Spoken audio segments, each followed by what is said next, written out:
হচ্ছে মলয় সরকার। আমি রায়গঞ্জ পঞ্চায়েত সমিতির অপোজিশন লিডার।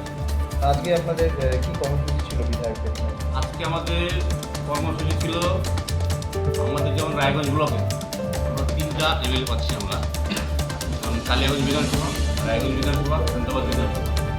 এই জন্য আমরা একটা প্রোগ্রাম লিখছিলাম, বিডিও স্যারকে বলা হয়েছিল আমাদের পক্ষ থেকে যে আমাদের 3 বিধায়ককে নিয়ে আমাদের টোটাল পঞ্চায়েত সমিতির মেম্বার আর হচ্ছে আপনার টোটাল স্টাফকে নিয়ে একটা বৈঠক, সম্বোধনা সভা বৈঠক ডাকার কথা।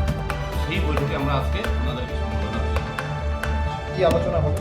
আলোচনা আমাদের কিছু কিছু কাজ, আমাদের যেমন গত পঞ্চায়েত সমিতিতে আমাদের আমরা কোনো কাজ পাইনি, হয়তো কেউ লক্ষ্মীর ভাণ্ডার, বয়স্ক ভাতা এসেও করতে পারতো না।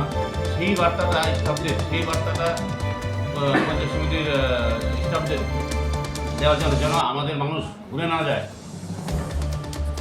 প্রতিটা কাজই যেন হয়, যেটা সম্ভব সেটা যেন করার আমরা নির্দেশ দিই, সেটা বিধায়কদের মাধ্যমে নির্দেশ দিই।